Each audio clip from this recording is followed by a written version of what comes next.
সমস্ত বলম বনম হরে কৃষ্ণ কৃষ্ণ কৃষ্ণ হরে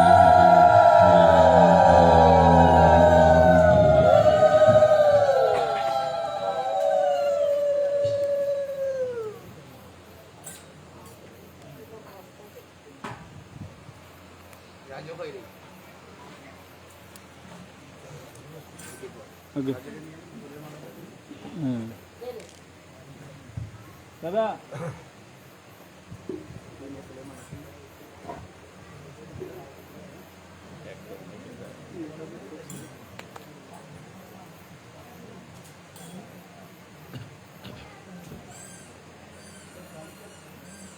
পিতায় গৌর সীতানাথ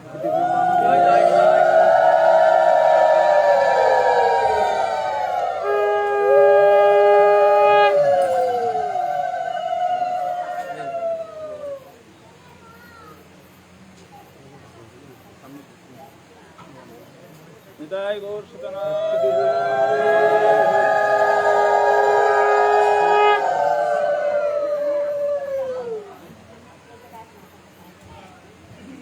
পিছনে তো মেলা জায়গা রয়েছে পিছিয়ে যাচ্ছে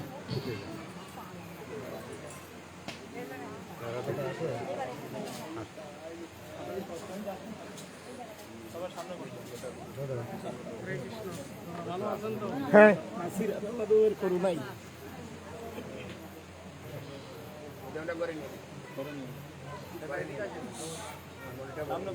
একটু জায়গা করে দিন মায়েরা একটুখানি পিছিয়ে গেলে বাবার হ্যাঁ একটু পিছিয়ে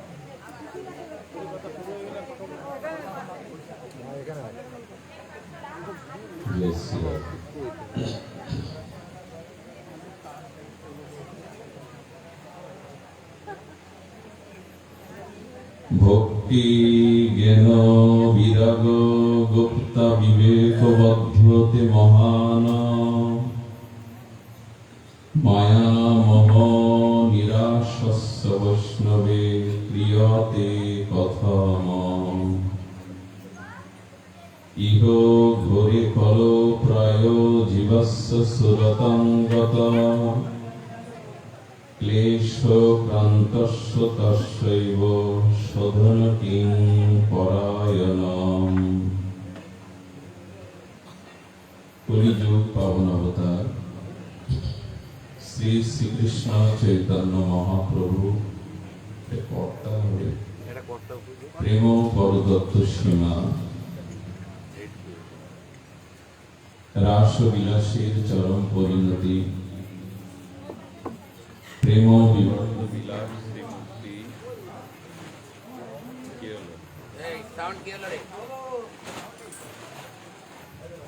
জয় শ্রী রাধে। এই জায়গাটা তার দেখেন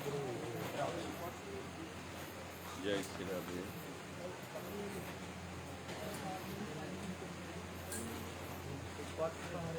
কোন জায়গাতে জয় শ্রী রাধে।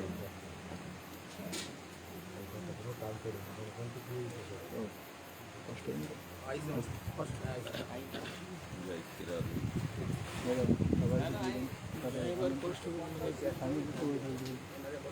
সামনে তো আপনি জয় শ্রী রাধে। জয় 99 জায়গায় এই মাইকের সমস্যা যখন ধরবে পারবো জয় শ্রী রাধে। সারাদিন বাজাবে সাউন্ডটা বাড়াই দাও। জয় শ্রী রাধে। সাউন্ড বাড়ানো মানে আসতেছে না ওদের থেকে যদি ভালো থাকে জয় শ্রী রাধে। কলিযুগ পাবন অবতার শ্রী শ্রীকৃষ্ণ চৈতন্য মহাপ্রভু প্রেম পরতত্ত্ব সীমা সংকীর্তন পিতা নাম প্রেমদাতা শ্রী শ্রী সচিনন্দন নদিয়া বিহারী শ্রী গৌর হরি প্রেম চিন্তামণি দাতা শিরোমণি অক্রোধ পরমানন্দ পরম কারণী পরম দয়া পতিতের বন্ধু শ্রী ছিল হৃদয় চাঁদের পরম অনুকম্পায় শ্রী শ্রী গান্ধারিকা গিরিধারী অবিন্তী করুণায় সাতবাড়িয়া ঘোষ ভবনে পারলৌকিক বিদেহী আত্মকল্যাণার্থে গৌর গোবিন্দ বৈষ্ণব ভোগারাধনার পূর্বে আজ অধিবাসী শ্রীমৎ ভাগবতীয় ভক্তিযজ্ঞের শোধাযজ্ঞের যে পরম আয়োজন, সেই পরম আয়োজনে এই ভাগবত অধিবেশনে শ্রীমন্দির শ্রী অঙ্গনে হরিকথার শুভারম্ভে অস্মাদীয় জীবন ধন জীবন সর্বস্ব প্রাত স্মরণীয় পরম বন্দনীয় শ্রী শিল গুরু মহারাজের রাতুল আতুল চরণারবিন্দে পরার্ধ কোটি দণ্ডবৎ প্রণতি। এই মহতী ভাগবতীয় ভোগ মহোৎসব ভক্তিযজ্ঞের শোধাযজ্ঞের যিনি সর্বাদর্শ সর্ব আচার্য শ্রীপা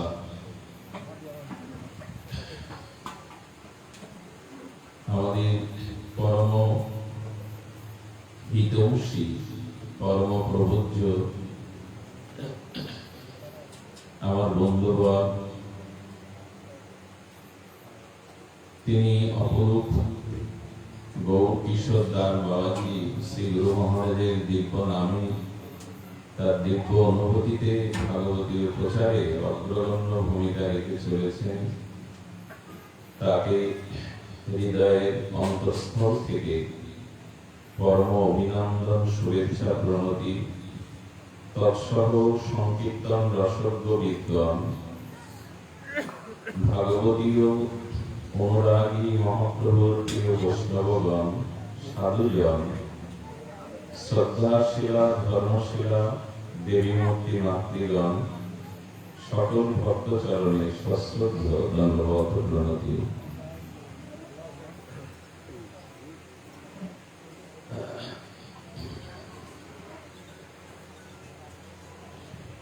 জ্ঞান ভক্তি বিরাগত্ব বিবেক বর্ধতে মহান, মায়া মোহ নিরাশস্য বৈষ্ণবে প্রিয়তে কথম। সৌনকাদি এই ঋষিগণ লোমহর্ষণ পুত্র শ্রী সুতমুনিকে প্রশ্ন করছেন। প্রশ্নটি, জিজ্ঞাসাটি আমাদের সর্বজীবের। প্রশ্ন করছেন যে ভক্তি জ্ঞান বৈরাগ্য দ্বারা যে মহান বিবেকের বিকাশ কি করে হয়, বিকাশ বা প্রকাশ। জ্ঞান ভক্তি বিবেক কি করে প্রকাশ বা বিকাশ হয়, এবং এই যে ভক্তগণ বৈষ্ণব বা জীবগণ মোহ মায়া থেকে নিজেকে কি করে মুক্ত করবেন। প্রশ্ন যদি সার্বজনীন হয়, প্রশ্ন যদি সার্বকালিক হয়, সেটি বিশ্ব সকল জীবের প্রশ্নই হয়ে ওঠে, লোকহিত হয়ে ওঠে, লোকের কল্যাণ হয়ে ওঠে। আমার মঙ্গল কি করে হবে আর জগৎ জীবের মঙ্গল কি করে হবে, এ দুটি নিবেদন একরকম নয়। এমন একটি প্রশ্ন সৌনকাদি ঋষিগণ করেছেন যেটা আপামর প্রত্যেকটি জীবের হিতকারী প্রশ্ন, সবার প্রশ্ন এবং হিতকারী মঙ্গলকারী প্রশ্ন।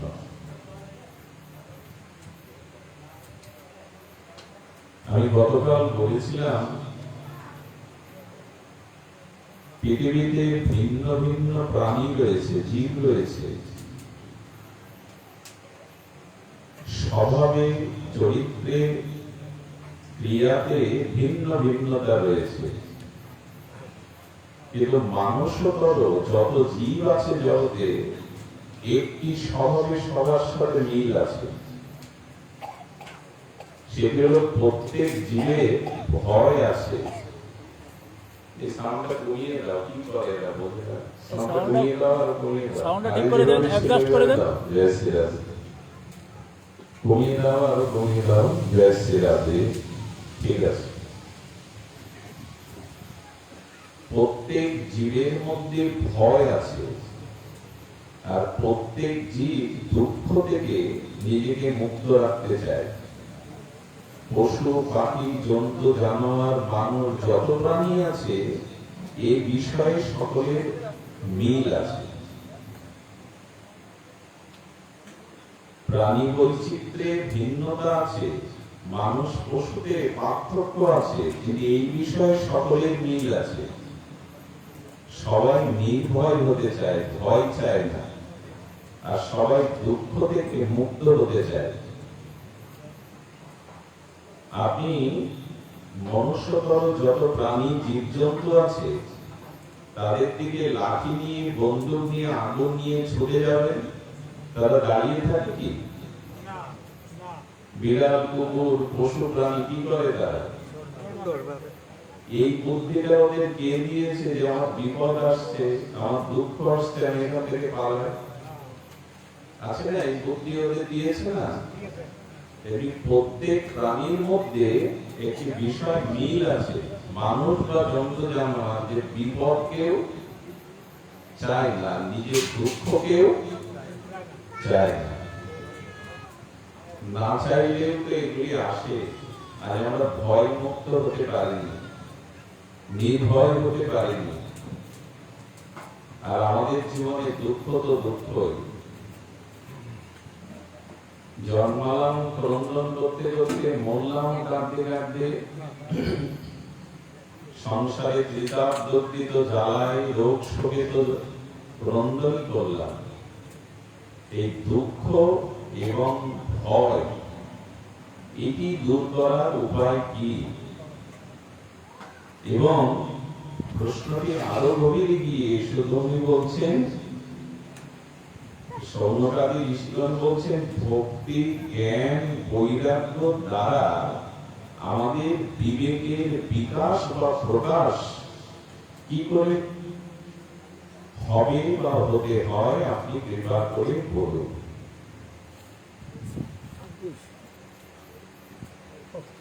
কি মানবিক জিজ্ঞাসা, এবং আমাদের জীবনে এই উত্তর জানা আর একান্ত প্রয়োজন হয়ে দেখা দিয়েছে। এখানে বলছেন কি, মায়া মোহ নিরাসস্য বৈষ্ণবে ক্রিয়তে কথম। এই যে মায়া এবং মোহ থেকে আমরা বৈষ্ণবগণ, ভক্তগণ, জীবগণ কি করে মুক্তি পাব?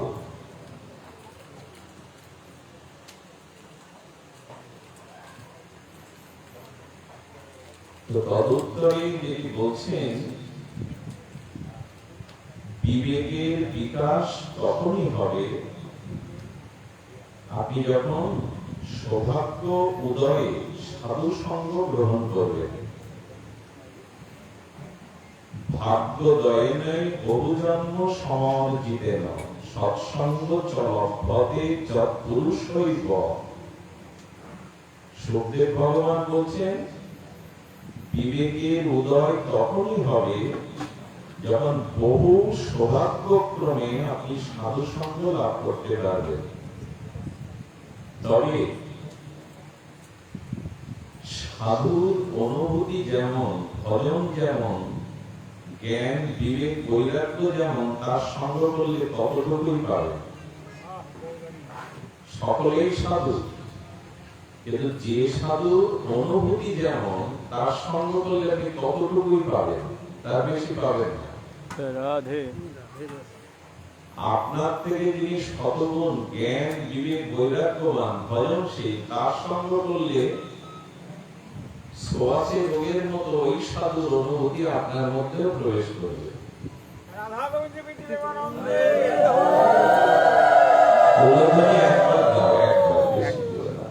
লক্ষ্য করে শোনো, আপনি আপনার সমপর্যায়ে সাধু সঙ্গ যদি করেন, তাহলে আপনি এগিয়ে যেতে পারবেন না, তবে পিছনের ভয় নেই, ওইখানে দাঁড়িয়ে থাকতে হবে আপনার। আর যদি আপনার থেকে জ্ঞান, বিবেক, বৈরাগ্য আপনার ভজন অনুভূতির থেকে এক ধাপ নিচে পারে তার সঙ্গে করলে আমি লিখে দিতে পারি আপনি পিছিয়ে পড়বেন। আর যদি আপনার থেকে শতগুণ ভজন সাধন অনুভূতি নিষ্কাম এবং নির্মল চিত্ত কোন সাধু সঙ্গ করেন, তো তার হৃদয়ের অনুভূতি ছোঁয়াচে রোগের মতো আপনাকেও 100 গুণ পথ এগিয়ে দেবে, মায়া এবং মোহমুক্ত করবে। এই জন্য সঙ্গে বলা হয়েছে যে আপনার থেকে বেশি গুণ ভজন যিনি করেন, আপনার থেকে ত্যাগ বৈরাগ্য যার মধ্যে অধিক আছে, আপনি তার সঙ্গ করবেন, নাহলে কিন্তু পিছিয়ে যাওয়ার সম্ভাবনা আছে। সজাতীয় সবাই শতবরে ভজনানন্দী গোস্বামীগণ বলেছেন এদের সঙ্গ করবে।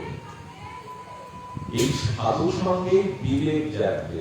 বিবেক কাকে বলে? বিবেক কাকে বলে?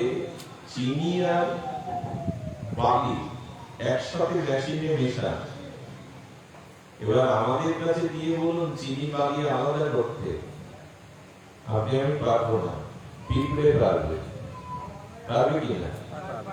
পিঁপড়ে ছেড়ে দিলে পিঁপড়ে পারবে। বিবেক কাকে বলে?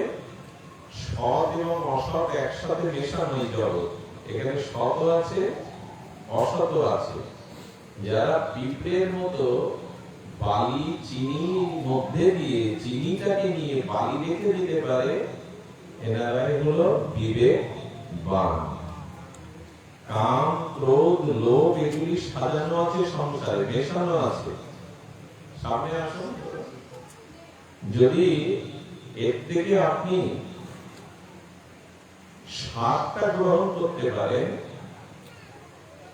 যেমন রাজহংসের দৃষ্টান্ত বহু আর সাধুরা দেন, আপনারাও শুনেছেন, তবে আমাদের এই রাজহংস না, কৈলাস মানস সরোবরে এদের দৈবাত দেখা যায়। কৈলাস মানস সরোবরে আবার সবাই পৌঁছাতে পারে না, ওইখানে এক জাতীয় রাজহংস আছে, ওরাই পারে দুধ আর জল আলাদা করে দুধটা নিতে। আমাদের এই রাজহংস এরা পারে না, এরা রাজহংস না। তো তেমনি দুধ জল থেকে যদি সার দুধ নিয়ে অসার জল রেখে দেওয়া, এবং এই সংসারে কাম ক্রোধ লোভ আছে, আবার ভক্তি জ্ঞান বৈরাগ্য আছে, এই দুটো মিশানো চিনি আর বালি, দুধ আর জল, এর থেকে যারা সার গ্রহণ করতে পারে, জ্ঞান বিবেক বৈরাগ্য, এদেরকেই বলা হয় বিবেক। সৎ এবং অসৎ এটি জেনে অসৎকে পরিত্যাগ করে সৎ গ্রহণ করার নাম হলো বিবেক। পৃথিবীতে সব থেকে অভাব এখন রাসিন তেলের না, খাদ্যের না, এর বিবেকের। আচ্ছা, এখন তেল না হলে বিদ্যুৎ পাবো না। এখান থেকে 50 বছর বয়স যাদের পুরানো দিনের গ্রামের লোক, তখন বিদ্যুৎ ছিল না, আপনারা বেঁচে ছিলেন না? কথা বলুন, ছিলেন কি না? বেঁচে থাকা যায় না। আমরা এত ভোগ বিলাস করান হয়ে গেছি, এখন এটা না বলে হবে না, ওটা না বলে হবে না, এটা আমাদের স্বভাব হয়ে গেছে। এখনো বহু মানুষ আছে পৃথিবীতে বিদ্যুৎবিহীন তারা জীবনযাপন করছে। এই জন্য কোন বস্তুর বেশি প্রয়োজন, যদি এই প্রশ্ন আসে, তো প্রশ্নের উত্তর হবে বিবেক বেশি প্রয়োজন। অন্য কিছুর থেকে প্রয়োজন হলো বিবেকের। আপনি যদি বিবেকবান হন, ব্যাঘ্র হিংস্র ব্যাঘ্র আপনাকে দেখে তার হিংসা বলে দিয়ে ক্ষতি করবে না। লোকনাথ বাবা তপস্যা করছেন, লোকনাথ ব্রহ্মচারী, ওনার সামনে একটা বাঘিনী একটা বাচ্চা পেয়েছে, লোকনাথ বাবা ত্রিশূল করে হিমালয়ে তপস্যারত। ত্রিশূল আর ওনার সৌম্য মুক্তি দেখে বাঘিনী মনে করেছে আমার বাচ্চাগুলিকে উনি শিকার করবে, কাঁদতে শুরু করেছে।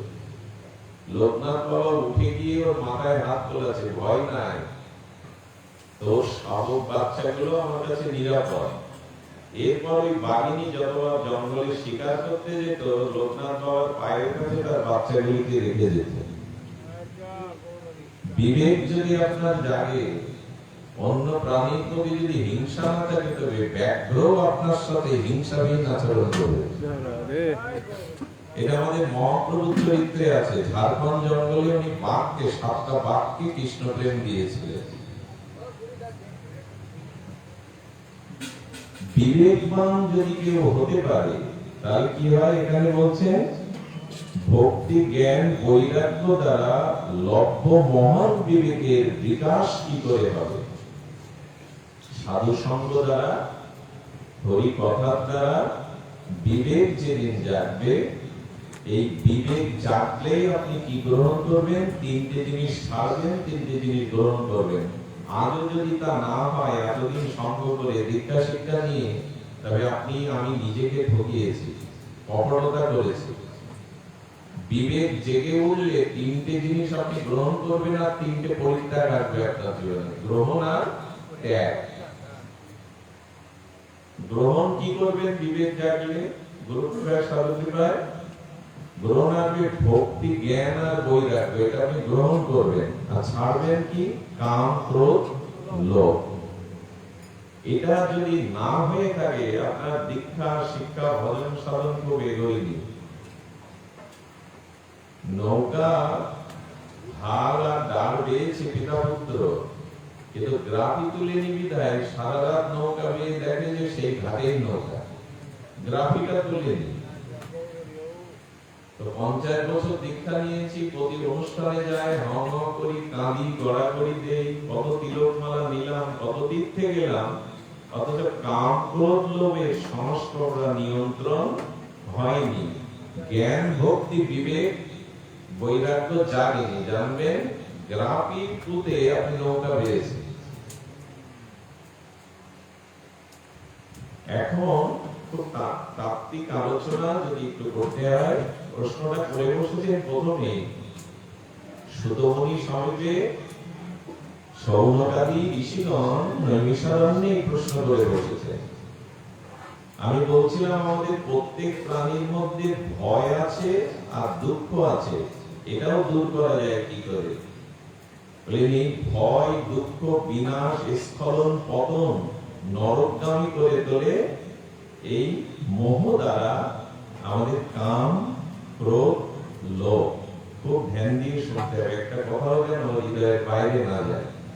এগুলি আপনাকে পথ দেখাবে, শুনে রাখুন, একদিন না একদিন পথ দেখাবে আপনাকে, মুক্তির পথ, কল্যাণের পথ। সেটি হলো কাম ক্রোধ লোভ। এটিকে নিয়ে ভগবান গীতায় বলেছে, এরা তোমার পৃথিবীর সব থেকে সর্বাপেক্ষা বড় শত্রু। গীতায় কি বলেছেন? কাম ক্রোধ লোভ নরকের দ্বার, আর এটা জীবের সব থেকে বড় শত্রু। এখন তুলসীদাস গোস্বামী বলছেন, এই কাম ক্রোধ লোভ এরা ফল আর এরা প্রবল। শব্দ দুটো ধ্যান দিন। তুলসীদাস গোস্বামী বলছেন, তা তো কাম ক্রোধ লোভ ফল ও প্রবল। রামচরিত মানসে বলছেন, এই কাম ক্রোধ লোভ ফল আর এরা শক্তিতে প্রবল। যদি শক্তির পরিচয় নেই কাম ক্রোধে, তবে বলবো বিশ্বামিত্র মুনি 5000 বছর তপস্যা করছেন। কয় হাজার বছর? খুব কম সময় কি? আর সে তপস্যা শুকনো গাছের পাতাকে বায়ু ভক্ষণ করে ঊর্ধ্ব পদে হেড মুন্ডে 5000 বছর। এই তপস্যার দ্বারা উনি এমন শক্তি অর্জন করেছিলেন যে আলাদা একটা স্বতন্ত্র স্বর্গ করে দিয়েছিলেন ওনার এক শিষ্যে। আমি বড় বিল্ডিং বাড়ি করতে পারবেন, স্বর্গ তৈরি করতে পারবেন, উনি পারতেন। এত বড় তপস্বীর সামনে মেনকা এলো। কে এলো? স্বর্গেশ্বরী মেনকা। আর তাতেই বিশ্বামিত্রের 5000 বছরের কঠোর তপস্যা, বায়ু শুকনো পাতা ভক্ষণ করে তপস্যা চলে গেল, শকুন্তলার জন্ম হলো। তপস্যা রাখতে পারলেন না। এরা কত প্রবল, কাম কত প্রবল। এই হিসাব আছে আমাদের কাছে। হিসাব যদি করে চলতাম, জীবনের এই দশা হতো না। বিশ্বামিত্রের মুনি 5000 বছর কঠোর তপস্যা করে মেনকাকে সামনে থেকে শকুন্তলার জন্ম দিয়ে দিলেন।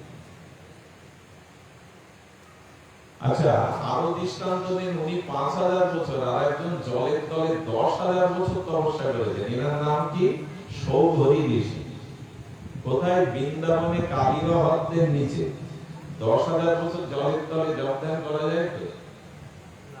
গাল গল্প দিচ্ছ কেন? ভগবতী গল্প না, জল স্তম্ভন বিদ্যার দ্বারা জলে বাস করা যায়। মাছগুলো জলের তলে বেঁচে থাকে না? ওরাও তো প্রাণী, ওদের তো প্রাণ আছে। তো ঋষিরা বলছেন জল স্তম্ভন একটি বিদ্যা আছে, সেই বিদ্যার দ্বারা জলের মধ্যে বাস করা। জলের মধ্যে কেন লাভলেন? যে পৃথিবীতে রং রূপ আছে, শব্দ স্পর্শ গন্ধ আছে, কাম আমাকে টেনে নেবে। জলের তলে ডুব দিয়ে ভজন করলে আর এদিকে মন, তাও 10,000 বছর চোখ বন্ধ করে।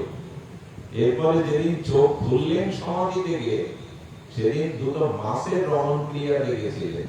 দুটো মাছ রমণ করছে, এই দেখে ওনার কাম জেগে গেল। উনি অযোধ্যার রাজা মানধাতার কাছে গিয়ে বললেন, তোমার 50টি সুন্দরী কন্যা আমাকে একটা দিয়ে দাও। চিন্তা করছেন এই বৃদ্ধ গোপ পেকে গেছে, চুল পেকে গেছে, তপস্যা দ্বারা হাড়গুলো আছে, আমার রাজকন্যা আমাকে মারা দেবে। ঋষিকে যদি আমি বলি যে আমার মেয়ে দেব না, অভিশাপ দিয়ে আমাকে শেষ করে দেবে।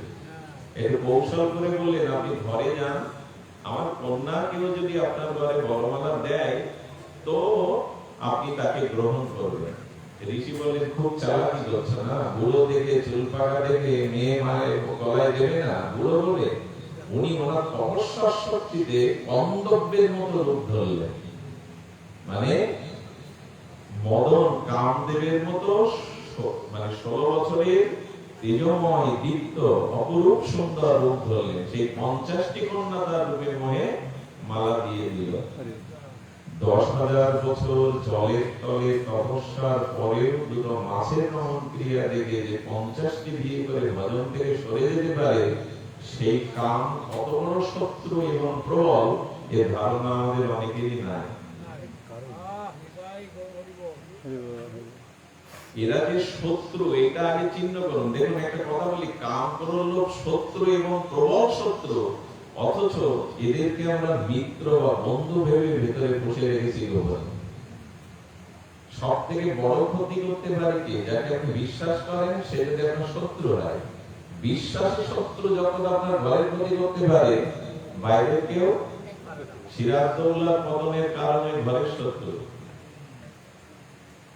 কাম ক্রোধ লোভ শত্রু, গীতা বলছে, ভাগবত বলছে, ভগবান বলছে না নরকের দ্বার। আমরা ওদের বন্ধু করে পুষে রেখেছি, ওই একটু অর্ধেক থাকে, থাকা দোষে ওদেরকে পুষে রেখেছি। এরকম হাজার অনুষ্ঠান করে কাজ হবে না। এই পথে 50 বছর চলেও খুব বেশি কাজ হবে না যদি শত্রু না চিনতে পারে।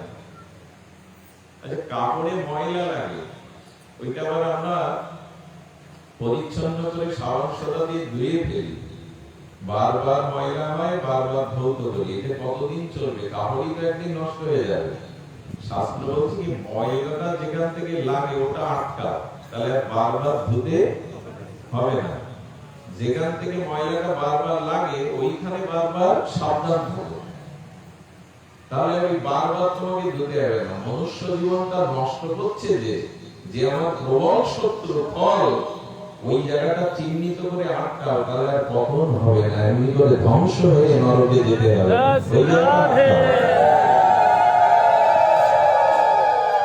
আচ্ছা, কামের স্বরূপ কি? আলোচনাটা এত কেন জানি না, ভগবান সামনে ছিল মনে পড়লো। যদিও সবাই আমরা কাহিনী শুনতে চাই, লীলা শুনতে চাই, কিন্তু এগুলো খুব দরকার। শত্রুকে আগে জানো। কাম হলো বিষাক্ত তীরের ফলার মতো। কাম কেমন? বিষাক্ত তীর যদি কারো বুকে বিঁধানো যায়, সে পাখি হোক, মানুষ হোক, জন্তু জানোয়ার, বিষাক্ত তীর, সে যন্ত্রণা পাবে না সুখ পাবে? এই একটা তীর কোন প্রাণী বা মানুষের বুকে যদি বিদ্ধ হয়, সে যন্ত্রণার কারণে ছটফট করতে করতে মারা যায়। কাম হলো এরকম বিষাক্ত হাজারো তীর আমার বুকে বিঁধে আছে, আমি শান্তি কোথায় পাবো, স্বস্তি কোথায় পাবো? কিছু মনে নেবেন না, এই তীর রূপ বাণটা মেয়েদের মায়েদের চক্ষু যে বাণ, এই বাণ কাম প্রহিত করে আপনাকে ধ্বংস করতে পারে। তাই মায়েদের দিকে যখন তাকাবেন, ওদের কামময় দৃষ্টির মান ঘায়েল হয়নি, পৃথিবীতে এমন মানুষ নাই। প্রকৃতি সৌন্দর্য দিয়ে ব্রহ্মা তৈরি করেছে। এই জন্য মায়েদের দিকে ততদিন মুখের দিকে তাকাবেন না যতদিন মাতৃভাব হৃদয়ে না আসে, তাহলে ক্ষতি হয়ে যেতে পারে। এসব কথা এখন অচল। যতদিন তোমার হৃদয়ে মাতৃভাব না আসবে ততদিন মায়েদের চোখে তাকাতে যেও না। ওই বানে ঘায়েল হয়নি এমন মুনি ঋষি নেই, দেবতা নেই। মায়েদের পায়ে আলতা দেওয়ার কারণ কি জানেন? লাল রং যেখানে ওখানে দৃষ্টি তাড়াতাড়ি চলে যায়। লক্ষণ কে রাম বলছেন সীতা হারিয়েছে, আর ওখানে অনেকেই সুগ্রীব অলংকার দেখাচ্ছে। লক্ষণ বলছে মা সীতার চরণের নূপুর ছাড়া তার হাতের কানের আমি চিনি না। একসাথে তাকে চেনে না। বলল সীতার মুখের দিকে লক্ষণ কখনো তাকিয়ে কথা বলেনি, চরণের দিকে তাকায়, ওই জন্য নূপুরটা চেনে, হাতের কানের চেনে না। এসব গল্প আমাদের কাছে এখন আমরা মানতে পারি না। যতদিন মাতৃভাব না আসবে ততদিন একান্তে কোনো মায়ের সাথে ঘরে কথা বলবেন না, বাস করবেন না, এবং তাদের মুখের দিকে চাইবেন না। ওদের ওই বান দেবরাজ ইন্দ্র এসে গৌতমের যজ্ঞে অহল্যার রূপ দেখে দেবরাজ ইন্দ্র কি না করে বসলো। দেবরাজ ইন্দ্রের রূপ ধরে তার সতীত্ব হরণ করে অভিশপ্ত হয়ে গেল। দেবতা ইন্দ্র পারেনি, আপনি আমি পারবো তাকিয়ে? আর মায়েদেরও উচিত। সতী কে জানেন? সীতামাকে দেবী অনুসূয়া বলছে। অনুসূয়াকে, অনুসূয়া হলো অত্রি ঋষির স্ত্রী। অত্রি ঋষি ইনি পার্বতীর থেকেও সতী বলা হয়েছে। পার্বতী তো সতী শিরোমণি, লক্ষ্মী পার্বতী, এদের থেকে জগতে শ্রেষ্ঠ অনুসূয়া। সেই অনুসূয়া দেবী সীতাকে বলেছিলেন সতী 4 প্রকার, মেয়েদের মধ্যে সতীত্ব 4 প্রকার। তো সর্বশ্রেষ্ঠ সতীকে বলেন যে যার দৃষ্টিতে পৃথিবীতে নিজের পতি ছাড়া আর কোন পুরুষ নেই। নিজের পতি ছাড়া পৃথিবীতে আর কোন পুরুষ নাই, এই যিনি ভাবে ইনি মহাসতী। আর সতীকে যিনি জানেন আমার পতি ছাড়াও পৃথিবীতে অন্য পুরুষ আছে, কিন্তু তার আমার ভাই ও পিতা, এরা সতী। তৃতীয় নাম্বার সতী কারা? যারা জানে যে আমার পতি পুরুষ আর জগতে অনেক সুদর্শন পুরুষ আছে, সুন্দর পুরুষ আছে, তো তাদের মন মাঝে মাঝে এই স্বামীর থেকে ওই পুরুষে চলে যায়, কিন্তু ব্যক্ত করতে পারে না। তার কাছে সব ছেড়ে ধর্মের ভয়ে যেতে পারে না। এরা তৃতীয় নম্বরের সতী। ধর্মের ভয়ে ওরা তাকে জানাতে পারে না মনের কথা, অবশ্য মনে মনে তার স্মৃতি আঁকতে থাকে। এরা তৃতীয় নম্বরের সতী। চতুর্থ কারা? যারা মন দিয়ে বসে, তাকে জানায় যে আমি তোমাকে পছন্দ করি, অথচ ধর্মের ভয়ে, সংসার ভাঙার ভয়ে তারা সংসার ছেড়ে চলে যায়। এরা চতুর্থ নম্বরের সতী। অনুসূয়া বলছেন সতীর সংখ্যা জগতে যত কমবে, বসুন্ধরা তত শস্য ফসল এবং জগতের কল্যাণ থেকে যে বঞ্চিত হবে। একজন সতী যদি কোনো মাটিতে দাঁড়িয়ে থাকে, ওই মাটিটা ধ্বংস করার ক্ষমতা ভগবানেরও নেই। একটা সমস্যা হচ্ছে, এই জন্য মায়েদেরও কিছু ভূমিকা আছে। আমাকে দেখে কারো যেন মোহ না জন্মায়, সেই জাতীয় সাজ গোজ পোশাক আশাক আমাদের পূজা পার্বণে করা উচিত, যে আমাকে দেখে কেউ যেন কামোদ্দীপ্ত না হয়। কিন্তু কষ্ট কি জানেন? তো বুকে কষ্ট নিয়েই বলতে হয়, নখ কারো সুন্দর হতে পারে? কথা বলবেন না। এই নখ শুকিয়ে যাওয়া ঘায়ে যদি নখ দিয়ে আঁচড় দেন, মানে ঘাট আবার কেটে বেরোবে। নখ সব থেকে বিষাক্ত জিনিস। আচ্ছা, ভোগের থালায় যদি চুল পড়ে, খাওয়ার সময় যদি চুল পড়ে, ওটা খান তো? অন্যটা অপবিত্র মনে করেন কিনা? কিন্তু এখন বিশেষ করে মায়েরা, যুবক ছেলেরা, যুবতীরা চুলকে একটা সৌন্দর্যের ফ্যাশন করে নিয়েছে। চুল কাটা বলুন, ডিজাইন বলুন, রং করা বলুন, চুল সৌন্দর্য হতে পারে। এই সৌন্দর্যের ফাঁদে অনেকে পা দিচ্ছে। আমাদের রুচি কোথায় নেমে গেছে? চুল কারো সুন্দর হতে পারে বাবা? ক্যান্সারের পেশেন্টকে তাপি দিলে দেখবেন তার চুলের সৌন্দর্য ভুরু সৌন্দর্য, নখ যেটাকে রাক্ষসী সভ্যতা বলে সেটাকে এখন সৌন্দর্যের প্রতীক বানানো হচ্ছে। জীবের রুচি কোথায় নেমে গেছে? নখ চুল সুন্দর হতে পারে, ওই দিয়ে মানুষকে আকর্ষণ করা যেতে পারে। আর একটা সৌন্দর্য এখন জগতে প্রকাশ হয়েছে, 3 ঘন্টার সৌন্দর্য, সারা জীবনের না। এসব কথা বলতে ইচ্ছা করে না, কিন্তু এই বলা ছাড়া খুব উপরে উঠলে আমরা ধপাস করে নিচে পড়ে যাবো। আমরা সব নিচে পড়ারই লোক, অত উপরে উঠলে তাড়াতাড়ি পড়ে যাবো। কেমন জানেন, 10 তলায় উঠবেন আপনি, সিঁড়ি লাগে কিনা? যাদের সিঁড়ির শক্তি নেই তাদের কি লাগে? লিফট লাগে। যারা দাঁড়াতে পারে না তাদের হুইল চেয়ার লাগে। গা কাঁপছে বিদায় আরেকজনকে কাঁধে ধরে 10 তলায় উঠতে হয়, কিন্তু 10 তলা থেকে পড়ে মরতে সহযোগিতা লাগে? কারো লাগে? এর মানে কি বোঝানো হচ্ছে? পতন হতে কারো সহযোগিতার দরকার নেই। এক মুহূর্তে পতন হতে পারে, কিন্তু উপরে ওঠা খুব কঠিন, খুব কঠিন। আমাকে সাধু ভেবে প্রণাম করবেন, আরতি করবেন, আমাকে কত উঁচুই হতে হবে।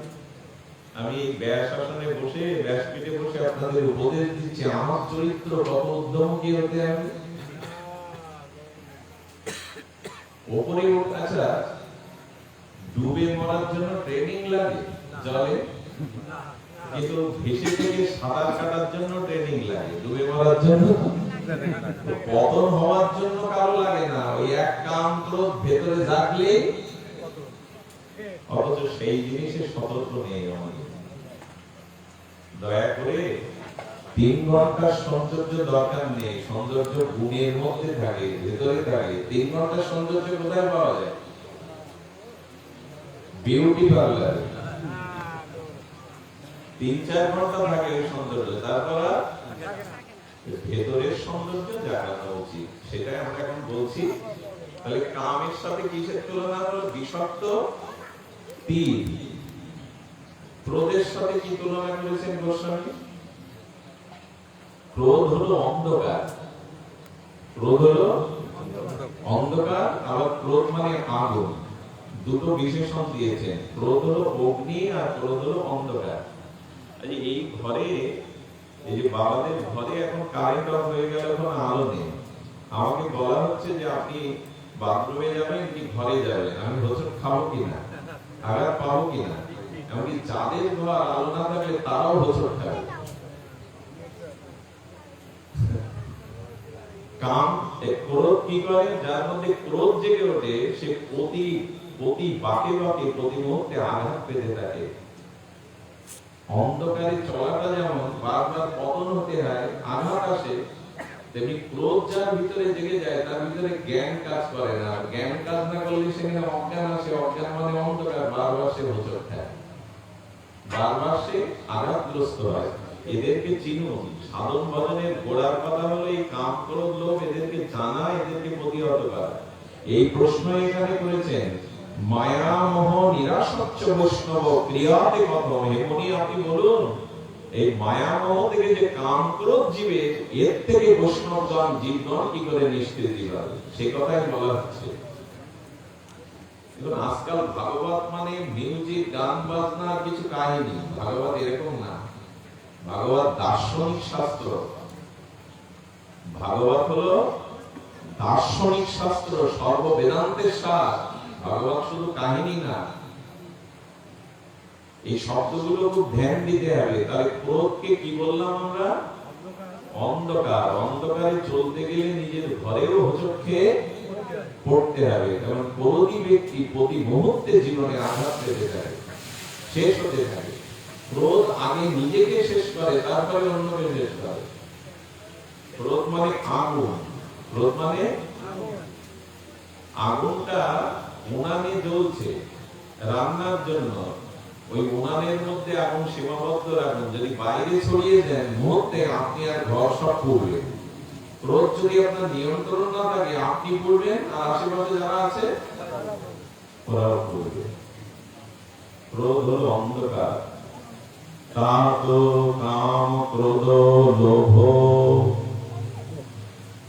প্রবল, খল তুলসীদাস বলছে এরা ক্ষয় এবং প্রবল শক্তিশালী, প্রবল শক্তিশালী। আচ্ছা এবার বলি লোভ। লোভের স্বরূপ কি? লোভ কি করে? কারণ কোন লোভ কি করে? অন্ধকার বললাম আমরা, আগুন বললাম ক্রোধকে, আর বিষাক্ত তীরের ফলা বললাম কামকে। লোভ কাকে বলা হয়? লোভ গলার ফাঁসি। হঠাৎ একজন ছেলে মনে করলো আচ্ছা মানুষ গলায় দড়ি দেয় কি করে, একটু দেখি তো। দড়িটা দিতে গেছে কিন্তু মরতে চায়নি, কিভাবে পেছটা দেয়, যেই ফাঁস লেগে গেছে আরো ছাড়াতে। তেমনি লোভ একবার যদি পেয়ে বসে আপনার, লোভ ফাঁসের মতো, একবার গলায় আটকে গেলে ওর থেকে আর ওতেই তো ডুবে মরলাম আমরা, সব শেষ হয়ে গেল। তিনটে জিনিস সারা পৃথিবী এখন ধ্বংসের সম্মুখে। এই পৃথিবীতে লোকক্ষয় হচ্ছে, যুদ্ধ হচ্ছে, রক্তক্ষয় হচ্ছে, মূলে তিনটে। যেখানে যত দ্বন্দ্ব, সংঘাত, ধ্বংস, তার মূলে লিখে নেন কাম, ক্রোধ আর লোভ। অমুকের তেল আমার চাই, অমুকের রাজ্য আমার চাই। সাধু সমাজে বলুন, মানব সমাজে বলুন, পরিবারে বলুন, এই কাম ক্রোধ যেখানে আছে তাদের ধ্বংসের জন্য আর অন্যকে ডাকা লাগবে না। এই জন্য বলছেন বৈষ্ণব ক্রিয়াতে প্রথম, হে সুতমনি আপনি বলুন এদের হাত থেকে জীব কি করে। এইবার মুক্তির কথা বলি। দোষের কথা তো ভালো লাগে না, গুণের কথাই বলতে হয়। কিন্তু অন্ধকার না হলে আবার আলোর প্রকাশ ঠিক ঠিক অন্ধকারের পাশে আলোতে রাখতে হয়, তাহলে আলোর মানানসই। আমরা অন্ধকারটা জানলাম, এবার আলো জানি। মা ঘুমাচ্ছে, দেখে যাও।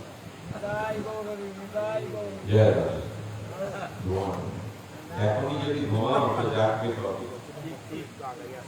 একটু যদি এগিয়ে আসতে পারেন, পেছনে অনেক ভক্ত বসে কষ্ট হচ্ছে, একটু কৃপা করে আর একটু অনুদান আপনি একটু এগিয়ে আসবেন।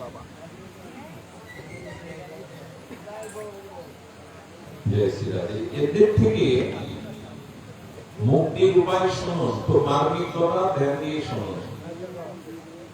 আচ্ছা তিনজন আর তিনজনকে আমরা সামনে রেখেছি, কাম, ক্রোধ, লোভ আর জ্ঞান, ভক্তি, বৈরাগ্য। তিনজন তিনজন মারামারি করলে জিতবে কারা? এ দলে তিনজন, এ দলে তিনজন। কারা জিতবে? জিতবে যাদের শক্তি বেশি, নাকি? একটা দিনের মাঝখানে রয়েছে, ধরুন সেই সমুদ্র মন্থন, আর তিনজন এদিকে তিনজন এদিকে। জিতবে কারা? যাদের গায়ে কৌশল বা শক্তি বেশি। শক্তির সাথে কৌশল দরকার। এখন কাম, ক্রোধ, লোভ এরা শত্রু, আর মিত্র হলো জ্ঞান, ভক্তি, বৈরাগ্য। এদের সাথেই তো যুদ্ধ রাত দিন চলছে। কুরুক্ষেত্রের যুদ্ধ থেমেছে? ধর্ম অধর্মের যুদ্ধ থেমেছে? সৎ অসতের যুদ্ধ থেমেছে? এই যুদ্ধে জয়ী হবে কারা? যাদের বল বেশি। ওই যে দুই পক্ষ তো বল বেশি, কিন্তু শাস্ত্র বলছে কাম, ক্রোধ যেমন বল আমরা জানলাম প্রবল, শুধু বল না, মুনি ঋষিকেও। এদের শত্রুকে যারা ক্ষুদ্র ভাবে, এরা শত্রুর দ্বারা শেষ হয়। শত্রুকে কখনো দুর্বল ভাবতে নেই। এই জন্য এই তিনের মধ্যে যুদ্ধ, এই তিন আর এই তিন। তবে যদি জয়ী হতে চান তাহলে বল বাড়াতে হবে, শক্তি বাড়াতে হবে। এখন কাম, ক্রোধ, লোভের শক্তি যদি অধিক থাকে আর জ্ঞান, বিবেক, বৈরাগ্যের শক্তি আপনার মধ্যে যদি কম থাকে, কারা জিতবে? শক্তি দুর্বল যার মধ্যে। কারণ অনেক সময় রোগ হলে কি হয়, দেহে বল থাকে, বল ছিল কিন্তু রোগ এসে বল হরণ করে জীবনের শক্তি নষ্ট হয়ে গেছে। জ্ঞান, বিবেক, বৈরাগ্য। মনে আছে তো ভাগবতে ভক্তি কাঁদছিলেন বৃন্দাবনে? শুনেছেন না এসব ভাগবত সপ্তাহে? ভক্তি কাঁদছেন। ভক্তি কাঁদবে কেন? ভক্তি তো আনন্দময়। লাদিনী কাঁদছে কেন? তার পুত্র জ্ঞান এবং বৈরাগ্য বিদ্ধ হয়ে গেছে, বৃন্দাবনে কাঁদছেন বসে বসে। আমাদের দুর্বল কোনটা এখন?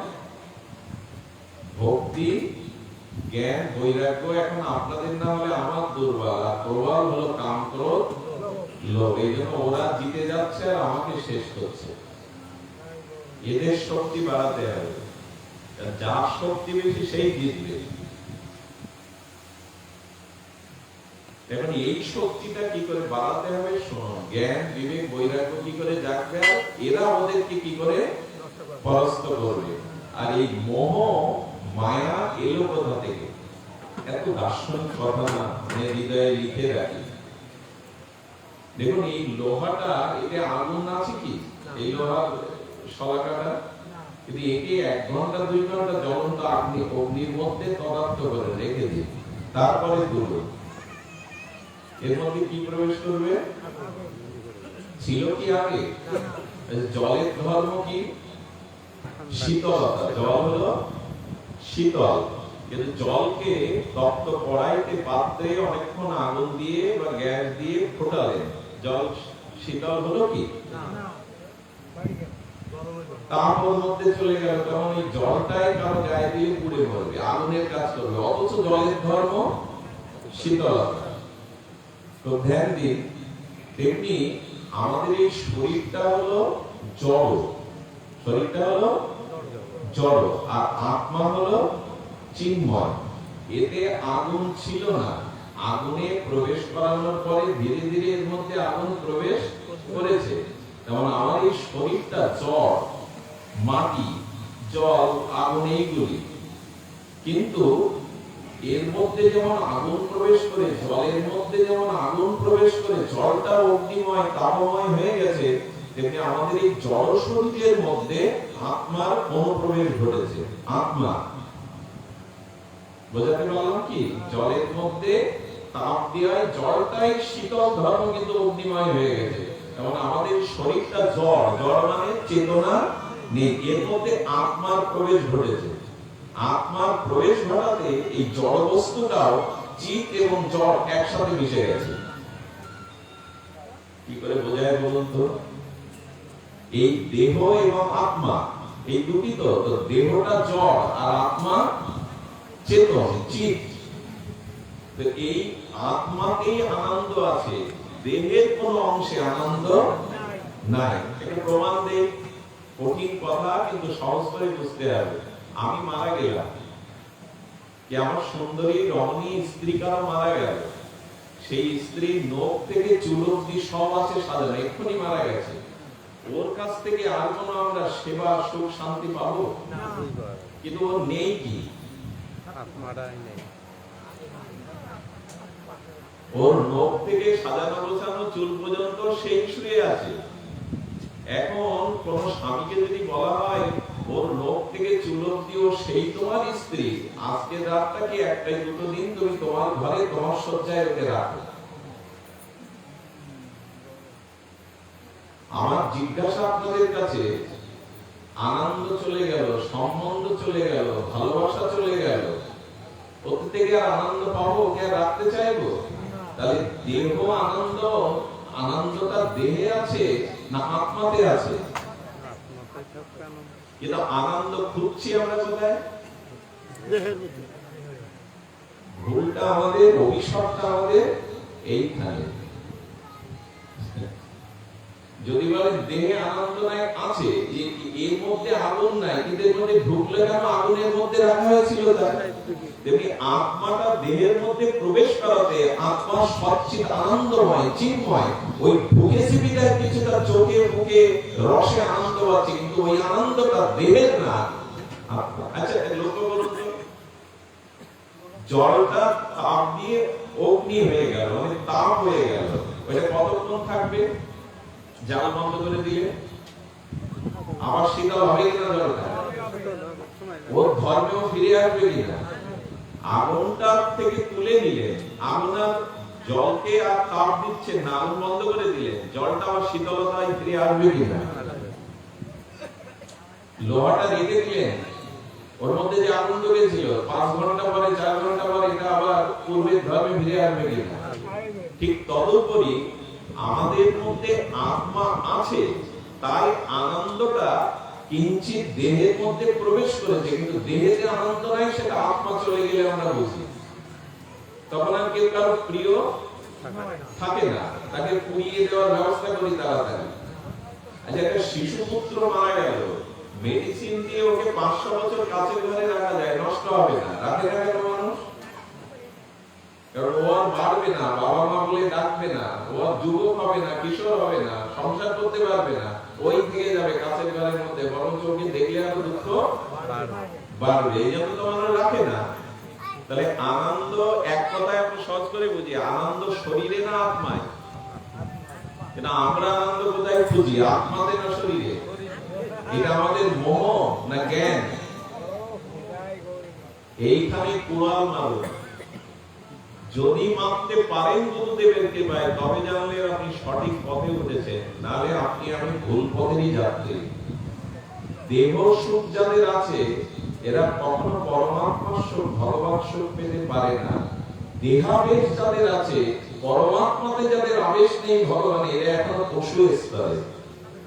আহার নিদ্রা ভয় বন্ধন নরনাম পশুভি সামান্য মেতা নরনাম পশুভি। পশুর মধ্যে, শুয়োর কুকুরের মধ্যে, জীবজন্তুর মধ্যে কি কি আছে? আহার নিদ্রা ভয় বন্ধন, এটা সামান্য আমাদের মধ্যেও আছে। তো বলছেন বিশেষ কি তাহলে জন্তু জানোয়ারের সাথে, পশু পাখির সাথে আমাদের পার্থক্য কি? বলে পার্থক্য এই যে এক ধর্ম, এক মহান বিশেষ।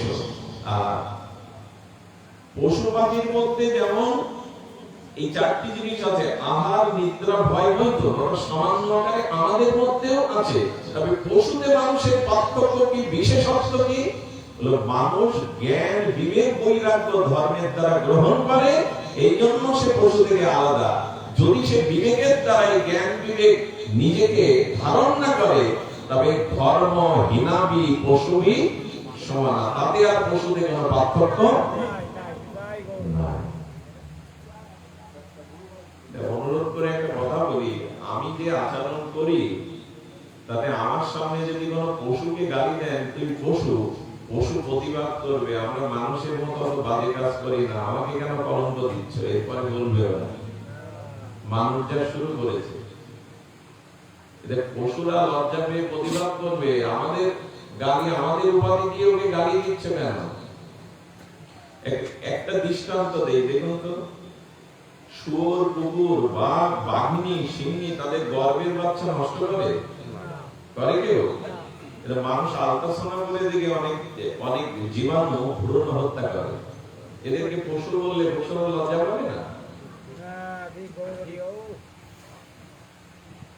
এই জন্য বললেন ধর্ম এক মহান বিশেষ। যদি তোমার মধ্যে ধর্ম থাকে, জ্ঞান বৈরাগ্য থাকে, তবে তুমি পশুর সাথে একটু বিশেষ হলে, নাহলে তোমাদের পশুতে কোনো পার্থক্য নাই। ধর্ম হীনাবি পশুবি সমানা। এই জন্য দেহের সুখের যাদের মধ্যে দেহাবেশ আছে, এদের কখনো প্রেম ভক্তি ধর্ম হওয়ার নয়। এই জন্য শাস্ত্র বারবার বলছে, সুখটা যেখান থেকে আসে, কাপড়ে ময়লাটা যেখান থেকে আসে, ওই ময়লা যদি আটকাতে পারো, বারবার আর ধুতে হবে না কাপড়, বারবার আসতে হবে না জগতে, কর্মফল ভোগ করতে হবে, ওইখানে আটকাও। সুখটা আত্মাতে আছে, পরমাত্মাতে আছে, ভজনে আছে, দেহে নাই। এইটা কে কাকে বোঝাবে? এইটা বোঝার জন্যই তো এই ভাগবত আমাদের আর হয়েছে। আমরা যে তালে চলছি তো আমাদের আর হয়েছে। দেহাবেশ যার মধ্যে আছে, তার ভগবান আবেশ আসতে পারে না। মুনি ঋষি বৃন্দাবনবাসী বৈষ্ণবগণ জঙ্গলের মধ্যে ব্রজের ধুলা মেখে পড়ে আছে, কেন? তারা দেহাবেশ তাদের না। মাধুকরী করে একটা রুটি পেলে রূপ সনাতনের চরিত্র দেখুন, গোস্বামীগণের চরিত্র দেখুন। 56 দণ্ড ভজন করতে, 4 দণ্ড, এক এক দণ্ড মানে 24 মিনিট, 4 দণ্ড বিশ্রাম নিতেন, তবু তার মধ্যে রাধা মাধবের লীলা দেখতেন।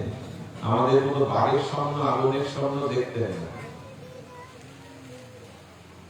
আটাটা ভিক্ষা করে এনে যমুনার জলে মাখিয়ে লবণবিহীন কাঠ জোগাড় করে একটু আগুনে তাপ দিয়ে ওই আটাকে রূপ সনাতন ভজন করেছে। খুব সহজ। সেজে বুঝে বললাম, এই আসলে খুব বড় হয়ে গেলাম, বক্তা হয়ে গেলাম, গোসাই গোবিন্দ হয়ে গেলাম, খুব সহজ।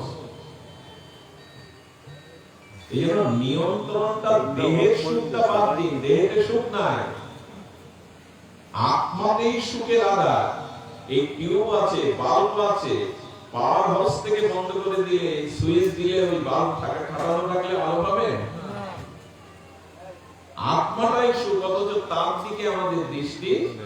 আত্মা কি করে পুষ্ট হবে, আত্মার কি করে খোরাক দিতে হবে, সে তাল নেই, দেহের আবেশ হলেই হবে। এত সুন্দর ভাগবত শুনে গিয়ে রাস্তায় কি বলে জানেন মানুষ? আয়োজন করেছে, টাকা পয়সা আছে, ভালো প্রসাদ দেয়নি, 3-4 ভাগে ডাল চাল দিয়ে মিটিয়ে দিয়েছে। ওর কাছে খাওয়াটাই এখানে বড় হয়েছে, এত সুন্দর হয়ে কথাটা খোরাক হয়নি।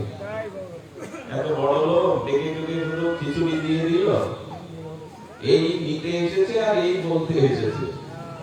আমাদের অনেকের দুর্দশা এরকম, আত্মার খাদ্য দিচ্ছি না সারাদিন। আমি প্রায় 2 মাস হসপিটালে, আমার ভগ্নিপতি এখন মৃত্যু সজ্জায়, আমার আসার কথা না। তিনি আইসিইউতে মৃত্যু যন্ত্রণায় ছটফট করছেন, গাড়ি মেরে দেয়, সাইকেলে যাচ্ছিলেন, বাইসাইকেলে। আমি 27 দিন প্রায় সিটি মেডিকেলে, 7 দিন মেঝেতে পড়ে আছি। ওখানে আমার সামনে প্রতিদিন আইসিইউতে 3-4-5 জন করে মারা যায়। তাদের কান্না, তাদের ওই লাশ, এই যে মানুষের যন্ত্রণা, কাটা ছেঁড়া, পুজ, রক্ত, এগুলো ধোঁয়া। আমি ভাগবতে প্রায় বলতাম, মানে মানে ছোট ছোট হাসপাতালে যাবেন, এমনি যাবেন, ওইখানে ঘুরবেন, দেখবেন আপনার দেহের প্রতি ঘৃণা বোধ আসবে। দেহের পরিণামে, দেহের পরিণামে আমি বলতে বলতে ভগবান না জানি এই কথা একটু ব্যাসপীঠে যা বলা হয়, ভগবানটা গ্রহণ করে। আমাকেই রেখে দিয়েছেন প্রায় 2 মাস। আমি ওইখানে বসে বসে সারা রাত জেগে উপলব্ধি করি, এই দেহ, এই দেহের পরিণামে এই পুজ, রক্ত, পচা গলা, ঘা হয়ে যায়। একটা মানুষ 2 মাস প্যারালাইসিসে পড়ে থাকলে তার পিঠে ঘা হয়ে যায়। আপন পুত্র, স্ত্রী, কন্যাও সেই দুর্গন্ধ নিতে পারে, এই দেহের পরিণামে। অথচ এই দেহ ভোগের জন্য কত পরিবার এই জগতে আসা যাওয়া করে জন্মটাকে ধ্বংস করে দিলাম, শেষ করে দিলাম, শুধু এই দেহাবেশের জন্য। এই জন্য দেহাবেশ যার মধ্যে আছে, গোবিন্দ গীতাটা খুব ভালো করে দেখতে হয়, ভাগবতটা খুব ভালো করে শুনতে হয়। আনন্দ আছে এখন, যার শক্তি বেশি সেই জিতবে, তাই না? এই জন্য সাধু সঙ্গ দ্বারা, হরিনাম হরিকথা দ্বারা এদের শক্তি বাড়ান।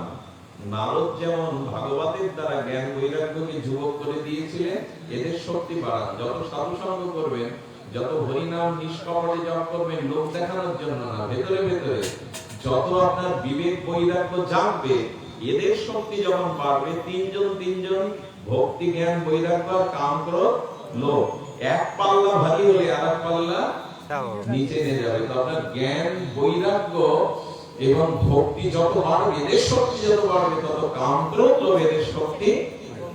আচ্ছা, 500 পাওয়ারের বাল্বের কাছে 100 পাওয়ারের বাল্ব জ্বালিয়ে দিন, ওই 100 পাওয়ারের বাল্বের জ্যোতিটা 500 পাওয়ারের মধ্যে হারিয়ে যাবে। শক্তি বাড়া। অনুষ্ঠান মানে শুধু খাওয়া খাবি, নাচা গান করা না, ভাগবত মানে এইগুলি।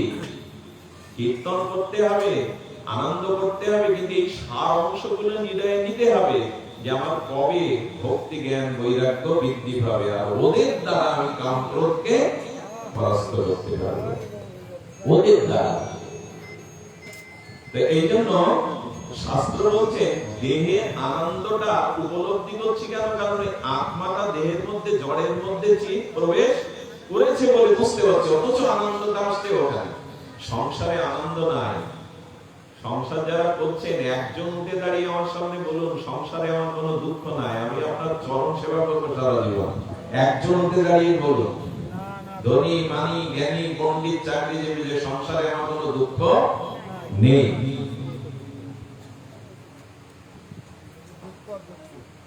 এই দুঃখ দূর করার উপায়ের জন্যই ভাগবত।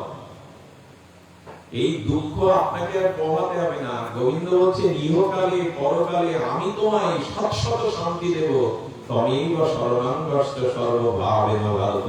আমার চরণে শরণ নাও, আমার ভজন করো ইহকাল পরকালে।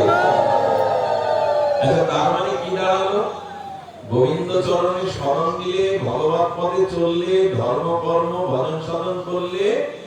দুঃখ পেতে হবে না, শাশ্বত শান্তি ইহকালে পরকালে পাওয়া যাবে। তার মানে কথাটা কি দাঁড়ালো?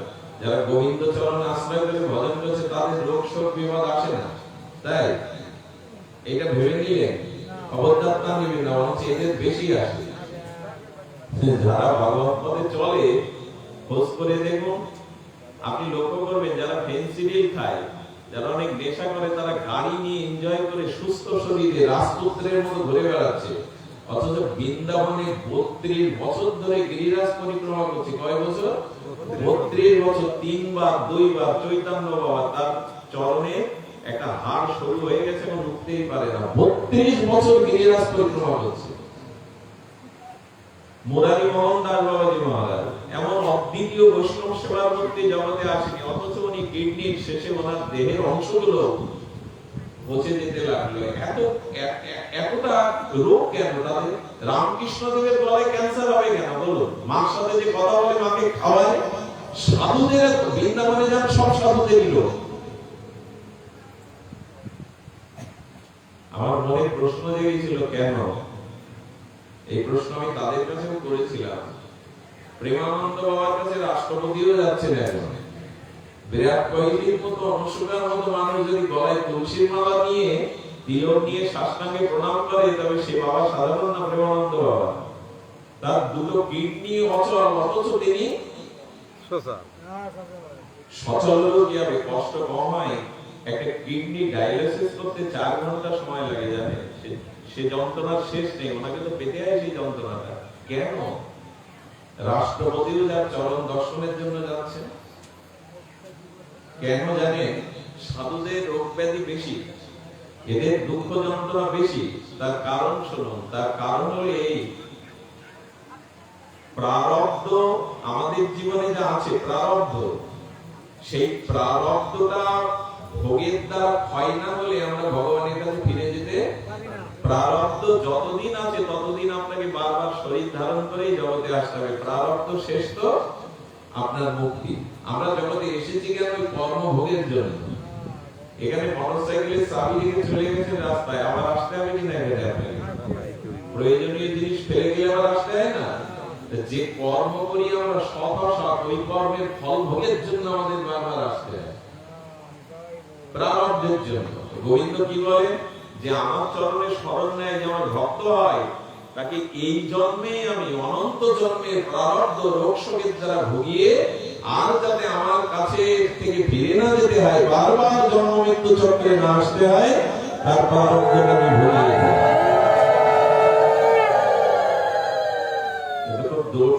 তাড়াতাড়ি বলে গেলাম, আপনাদেরও জয়ধ্বনি হাত তুললেন, কিন্তু বিষয়টা বুঝলাম কি?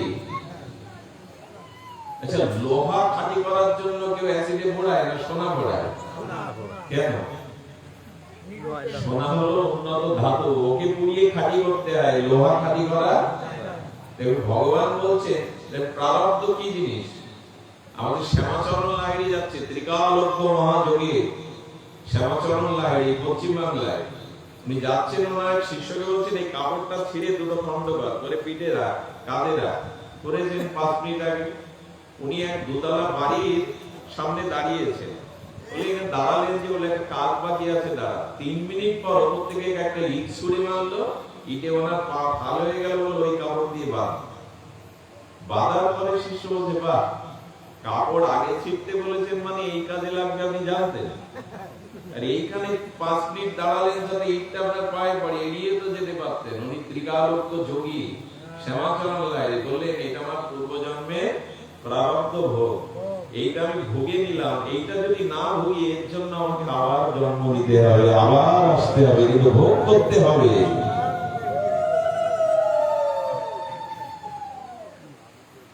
সাধুরা এই জন্য রোগে ভোগে কেন? মাধবদাস বাবাজির কথা মনে আছে? জগন্নাথী মাধব অতি রক্ত আমসা হয়েছিল, জগন্নাথকে 80 বছর সেবা করেছে, বৃদ্ধ হয়ে গেছে, অতি রক্তসার হয়েছে, মানে রক্ত আমসা। বারবার শৌচ করতে গিয়ে একবার উঠতে পারেনি, বালির মধ্যে মাথা গুঁজে পড়ে শৌচের পাত্রটা ছড়ে গেছে। একজনকে বলছে, বাবা সারাদিন পড়ে আছি, 1 ঘটি জল দেবে, মলমূত্র মেখে আছি, জগন্নাথের সেবা করতে পারছি না। বলে, চাকর পেয়েছো, মেথর পেয়েছো? হঠাৎ দেখে পেছন দিয়ে কেউ মলমূত্র ধুয়ে দিচ্ছে শীতল জলে। পেছনে তাকিয়ে দেখে সাক্ষাৎ জগন্নাথ। পৃথিবীতে এরকম লীলা নাই। জগন্নাথ মলমূত্র ধুয়ে দেবে, বলে এইটা কেন করছো, এটা কলঙ্ক হবে তোমার, এই কাজ করো না জগন্নাথ। আচ্ছা তুমি এটা করছো কেন? বলে 80 বছর সেবা করেছো আমায়, আমারও তো সাধা তোমার সেবা করতে। এইসব না করে রোগটা তো সেরে দিতে পারো, তাহলে তো সব চুকে যায়। রোগ তো সেরে দিতে পারো তুমি জগন্নাথ। কি বলেছিল জানেন? আমার ভক্তের প্রারব্ধ আমি ভুগিয়ে নেই, সেরে দেই না। কারণ এই প্রারব্ধটা ক্ষয় হলেই তুমি আমার কাছে ফিরে আসতে হবে, আর তোমাকে জগতে যেতে হবে না। এই জন্য দুঃখ কষ্ট যেটা আসে, মনে করবেন গোবিন্দ তোমার দয়ার দান। ধূপ না পড়লে গন্ধ বিলায় না, চন্দন না ঘষলে সে সুবাস বিলায় না। দুঃখ কষ্ট ভক্তের জীবনে বেশি আসে, কিন্তু তার মধ্যেও সে কুন্তির মতো মনে করে এটা তোমার করুণা। এই সহন শক্তিটাই ভাগবত থেকে পাওয়া যায়। কেউ যেন ভাববেন না যে বাবার মাথায় জল দিলে, এত লক্ষ নাম জপ করলে, ভগবান উপাসনা করলে দুঃখ রোগ শোক আসবে না, বেশি আসবে, প্রস্তুত থাকুন। কিন্তু আসলেও এটাকে করুণা মনে হবে, কৃপা মনে করে হবে, এটার দ্বারা আপনি ভেঙে পড়বেন। এইটাই হলো ভজন থেকে পাওয়া যায়। কারো পূর্ণ হবে, কারো অমুক হবে, তমুক হবে, এই ভেবে ভাগবত না, এই ভেবে ভজন সাধন না। এখন আমি আর এগোবো না। আমি আপনাদের বলতে চেয়েছিলাম, এখানে দেখুন বলছেন যে মায়া মমতালে কি করে যাবে আমরা কিছুটা জানলাম। জ্ঞান ভক্তি বিবেক বাড়বে, কাম ক্রোধ থেকে আমরা তখন এদের পরাস্ত করতে পারবো, আর তখনই আমার জীবনে প্রকৃত ভজন শুরু হবে। এই জ্ঞান ভক্তি বৈরাগ্য এটি হলো এই পথের একমাত্র সম্ভব। করার জন্য আপনাকে এই জন্মটা তো খেয়াল করে শুনবেন। 6 মাস একটানা মাংস খেলে আপনি মারা যাবেন, হাট বোলা হয়ে আপনি মারা যাবেন। কেন ওরা প্রতিদিন খায়, মরে না কেন? বলে ওদের ভোগের জন্যই ভগবান পাঠিয়েছেন, আপনার এই জন্মটা ভোগের না। আচ্ছা আমি হরিনাম নিয়ে সারাদিন থাকতে পারবো 24 ঘন্টা, কিন্তু আপনি ক্রোধ করে 24 ঘন্টা থাকতে পারবেন? মাথায় রক্ত তুলে ক্রোধ করে? ওগুলো স্বাভাবিক না, ভজনটাই স্বাভাবিক। এই জন্য আমাদের এই জিহ্বা সকলের আছে। হরিনাম মানুষের জিহ্বা ছাড়া কুকুরের জিহ্বা বলতে পারে না, শুকুরের জিহ্বা বলতে পারে না। কেন? মনুষ্য জন্মটা ভজনের জন্য, ওই অনুকূল করে। আচ্ছা কোন প্রাণীর হাত নেই কেন মানুষের ছাড়া? ভগবান কি পক্ষপাতিত্ব করলো? ভগবান সূর্যের আলো কাউকে কম বেশি দেয়? তো জন্তু জানোয়ারদের 4 পায়ে, ওরা মানুষের 2 হাত দিয়েছেন, পার্থক্য কেন? বলে ওরা হাত তুলে ভগবানকে ডাকতে পারে না, গরুকে সেবা করতে পারে না, তুমি পারো নাই তোমাকে দিয়েছি, সেই হাত উঠলো না। সারা জীবন সংসারে এই হাত দিয়ে সব আজ রোজগার সেবা ভোগ করে গেলাম, গোবিন্দ চরণে তুলসী দেওয়া হলো না, বৈষ্ণব চরণে প্রণাম হলো না। হাত দেওয়ার সার্থকতা কি? এই জন্য সব মিলে যে কথাটা, এইবার ফিরে আসি, এইবার আমরা ফিরে আসি। অনেক হয়েছে, ভোগ তো পশু জন্মে হয়ে গেছে। একজন রাজা রানীকে কামনার দ্বারা যে ভোগ করে, এক শুকর শুকরীকে ভোগ করে একই সুখ পায়। তো ওই ভোগ তো হয়ে গেছে আগে তাদের জন্মে। ওই ভোগ নিয়ে যদি কাটায়, তাহলে আমার শ্রেষ্ঠ মানুষ হওয়ার কি থাকবে? ভোগ তো হয়ে গেছে বাবা। একজন খেয়ে এসছে, আহার করে এসছে, এখন তাকে আবার খেতে বলুন, খাবে? আমার তো খাওয়া হয়ে গেছে, উদর পরিপূর্ণ আছে, খিদে নেই।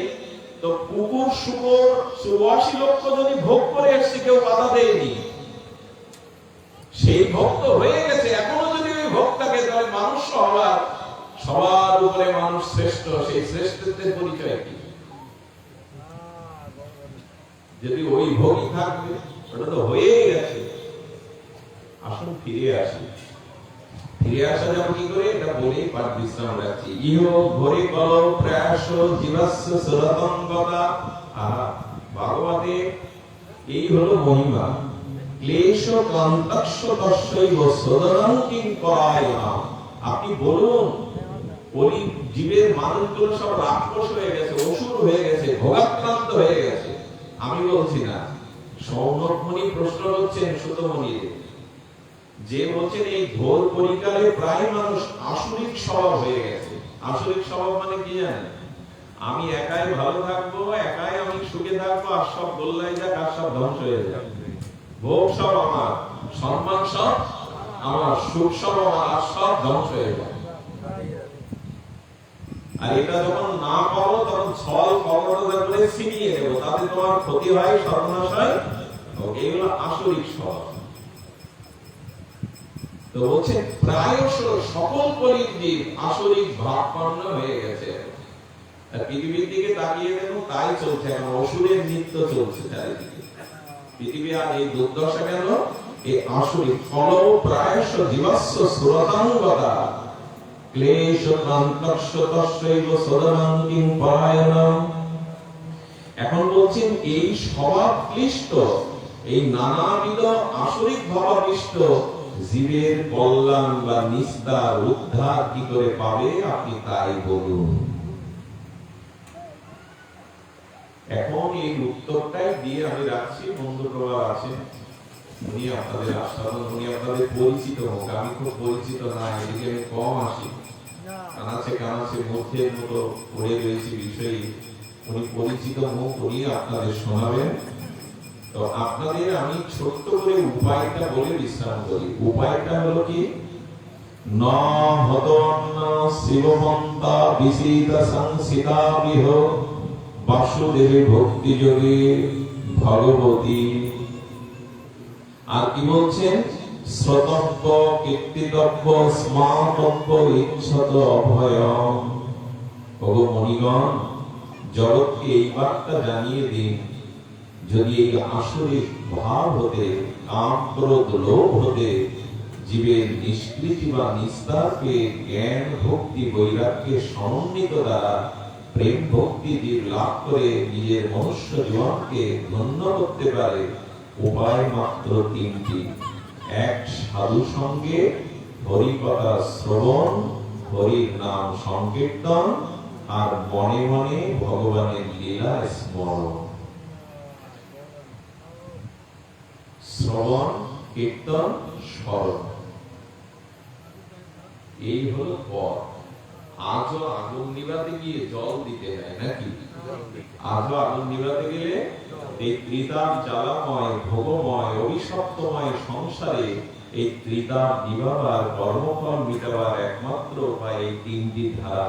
ভগবানের কথা শ্রবণ করা, নিত্য নিরন্তর ভগবানের নামটা জিহ্বাটাকে নাড়ানো, আর মনটাকে ফাঁকা না রেখে সংসারের হাতে কাজ করছে, রান্নাঘরে, ঘর মুছতে, অফিসে, ব্যবসালয়ে, যেখানেই থাকুন মনে মনে ভগবানের কোন লীলা, গৌরবের লীলা কি যুগল মাধবের কোন লীলা আপনাকে স্মরণ করতে হবে।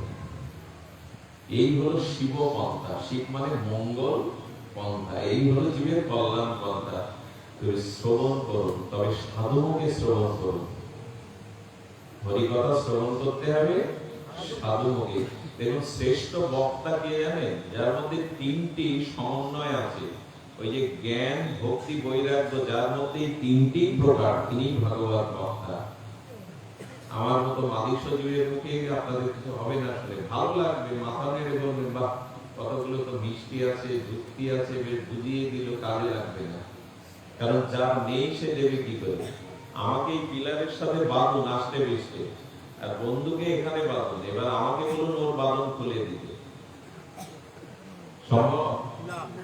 আমার ভিতরে কামনা বাসনা কাম করে বীজ বীজ করছে, আমি বড় আসনে বসে মুখস্থ শক্তি দ্বারা ভালো বিন্যাস করে শব্দ বললাম, তাতে আপনাদের কাজ হবে? এই জন্য কার মুখে হরিকথা শুনতে হবে, কার সঙ্গে করতে হবে? যার মধ্যে জ্ঞান ভক্তি বৈরাগ্য তিনটি জেগেছে। সোয়াসে রোগের মতো আপনাকেও সে আক্রান্ত করবে, তার কথা শুনলেন আর আপনার চিত্ত ওই রোগে আক্রান্ত হয়ে যাবে। আর শ্রোতার আসনে বসতে গেলে 5টা যোগ্যতা লাগে। এখানে যে এসে শুনছে বলে সবার মঙ্গল হবে তা না।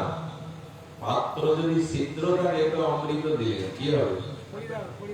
আচ্ছা, যজ্ঞের ঘি আনতে বাজারে কেউ ক্লাসিক ডিজেলের পাত্র নিয়ে যায়? মাটির পাত্র নিয়ে যায়?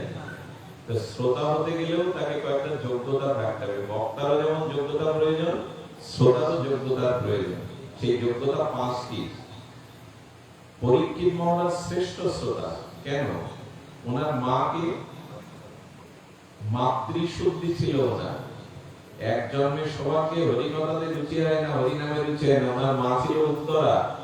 উনি ব্রহ্মাস্ত্র পেয়ে স্বামীর কাছে যাননি, অন্যদের কাছে যাননি। উনি একবার গোবিন্দকে, দ্রৌপদী তো প্রথম স্বামীকে জানালো, বিশ্বকে জানালো, একা দিয়ে চেষ্টা করলো, উত্তরা সঙ্গে সঙ্গে গোবিন্দকে সমর্পণ করে দিল। কতটা ভালো মা বলে তার গর্বে ভগবান গিয়ে ব্রহ্মাস্ত্র নষ্ট করে দেয়। যার মা কৃষ্ণ ভক্তি পরায়ণ, যার মাতৃশুদ্ধি আছে, সেখানে পুতুলের মতো স্তম্ভের মতো বসে হরিকথা গিলবে। কিন্তু কেউ ঘুমাবে, কেউ উঠে যাবে, কারো কাছে 15 মিনিট পর শুনুন কি বিষয় বললে বলতে পারবেন। অথচ 5 বছর আগে কেউ একটা কড়া কথা অপমান বলে ওনার এখনো মনে আছে।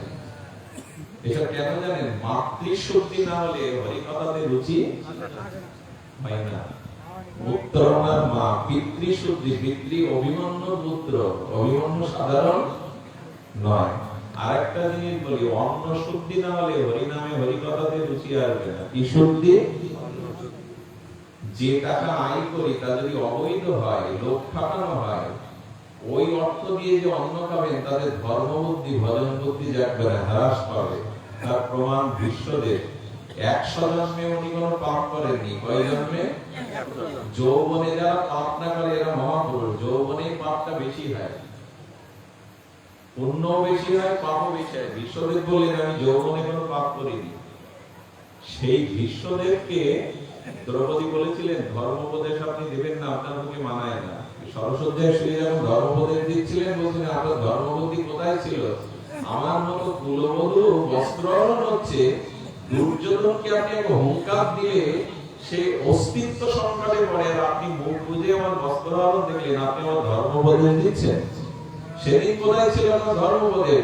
আমার মতো সতী কুলবধূর বস্ত্রহরণ করছে, আপনার ইচ্ছাতে সূর্যের প্রতিরোধ হতে পারে, আপনি নীরব ছিলেন কেন?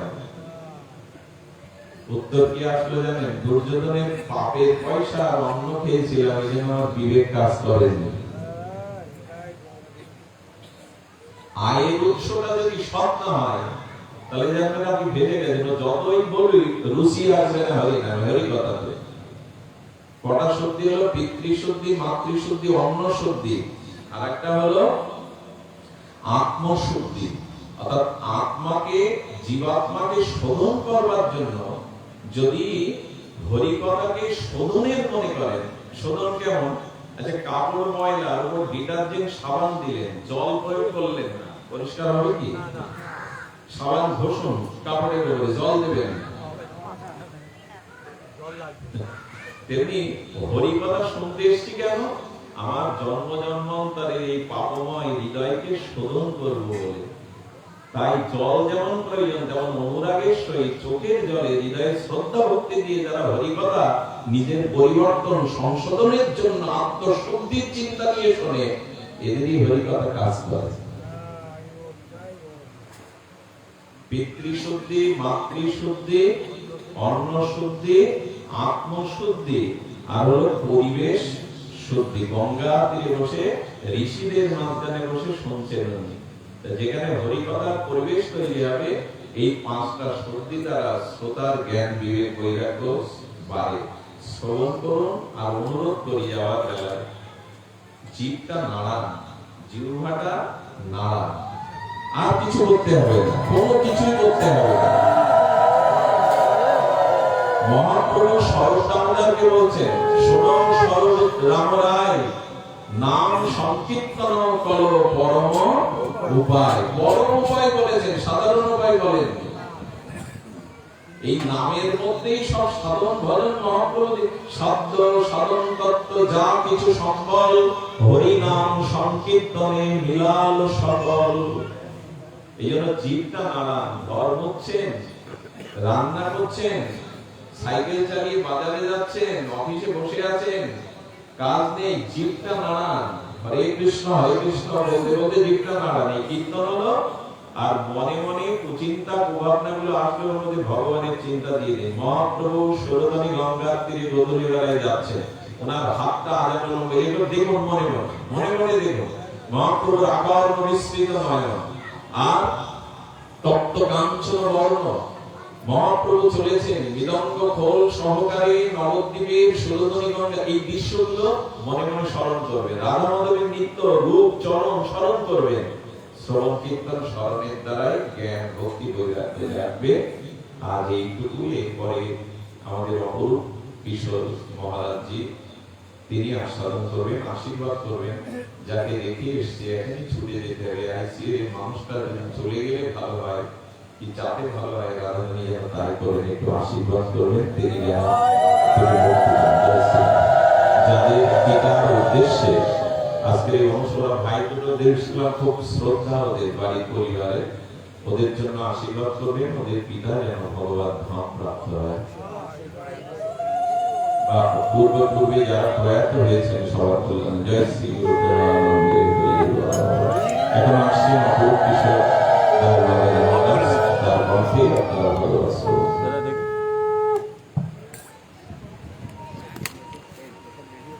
রেডি রেডি পুরো রেডি।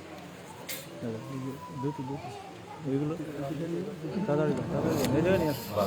এটা কি এই জায়গায় নিয়ে আসো। দুটো ট্রেন দিয়ে অনুষ্ঠান শেষে আপনারা প্রসাদ পেয়ে যাবেন।